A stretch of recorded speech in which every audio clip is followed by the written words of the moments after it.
జయశంకర్ భూపాలపల్లి జిల్లా కాళేశ్వరం ఇసుక క్వారీలను జిల్లా ఎస్పీ కిరణ్ ఖరే, కాటారం డీఎస్పీ రామ్మోహన్ రెడ్డి సందర్శించారు. ఇసుక అక్రమ రవాణాపై విమర్శలు రావడంతో క్వారీలకు వెళ్లారు. ఎస్పీ కాళేశ్వరం ప్రాంతంలోని పలుగుల అన్నారం క్వారీలను తనిఖీ చేశారు. ఇసుక లోడింగ్, ఇసుక క్రయ విక్రయాలకు సంబంధించిన పత్రాలు, సిబ్బంది వివరాలు, సీసీ కెమెరాల పనితీరును అడిగి తెలుసుకున్నారు. ఇసుక అక్రమ రవాణా ఓవర్లోడ్తో తరలిస్తే కఠిన చర్యలు తీసుకుంటామని కాంట్రాక్టర్ను జిల్లా ఎస్పీ కిరణ్ ఖరే హెచ్చరించారు. కాళేశ్వరం క్వైరీస్ గురించి డిఎస్పీ పాటు నేను ఇక్కడ సర్ప్రైజ్గా విజిట్ చేయడం జరిగింది. సో ఇప్పుడు లాస్ట్ 1 వీక్ నుంచి భూపాలపల్లి పోలీస్ సైడ్ నుంచి ఒక స్పెషల్ డ్రైవ్ జరుగుతుంది. దాంట్లో ఇది ఓవర్లోడింగ్ వెహికల్స్ ఏదైనా ఉంటే అరౌండ్ 10 వెహికల్స్ పైన కేసు రిజిస్టర్ చేయడం జరిగింది. So those wear the without improper documents plus ఏదైనా ఓవర్లోడింగ్ కూడా చేసి అది చేస్తున్నారు. సో ఆ గురించి ఇది ఫీల్డ్ ఇన్స్పెక్షన్ చేయడానికి ఇక్కడ మేము వచ్చాము. సో అందరికీ ఇది క్వారీ ఓనర్స్కి, స్పెసిఫిక్లీ క్వారింగ్ సూపర్వైజర్స్కి, టీఎస్ఎండిసి ఎంప్లాయీస్కి చెప్పడం జరిగింది. ఏదైనా ఉంటే ప్రాపర్గా లీగల్గా చేయాలి.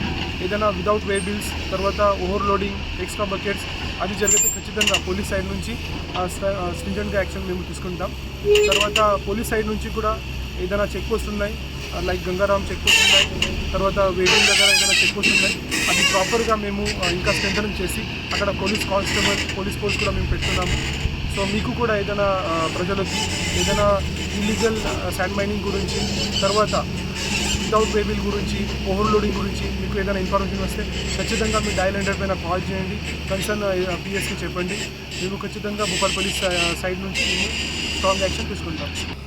ఇప్పుడు ట్రాఫిక్ గురించి కూడా మేము టీఎస్ఎండిసి కూడా లెటర్ రాశాము.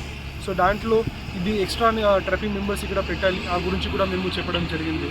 తర్వాత మా సైడ్ నుంచి కూడా, పోలీస్ సైడ్ నుంచి కూడా మేము ప్రాపర్గా ట్రాఫిక్ రెగ్యులేషన్ ఫాలో చేయాలి, ఆ కోసం కూడా ఒక స్పెషల్ డ్రైవ్ ఇక్కడ పెడుతున్నాము. సో దాంట్లో ఖచ్చితంగా ప్రజలకు ఏదైనా ప్రాబ్లమ్స్ ఉంటే, ఏదైనా యాక్సిడెంట్ గురించి కూడా ఏదైనా ఇష్యూస్ ఉంటే ఆ గురించి కూడా మేము ఇంకా చర్యలు మెయిన్గా 1 వే మీదనే ఆపేస్తున్నారు. ఆపేయడంతో ఇబ్బందులకు గురవుతున్నారు సార్. అట్లా ఇప్పుడు చూసుకున్నట్లయితే 1 వేలోనే ఉన్నాయి, తర్వాత వేరే వెహికల్ అటు నుంచి వచ్చేసరికి మళ్ళీ అటు నుంచి రావాలంటే ఇబ్బందులు అవుతున్నాయి అన్నట్టు. అట్లా సరే, ఇది ఏదైనా ప్రాబ్లం ఉంటే ఖచ్చితంగా మేము యాక్షన్ తీసుకుంటాం. Thank you.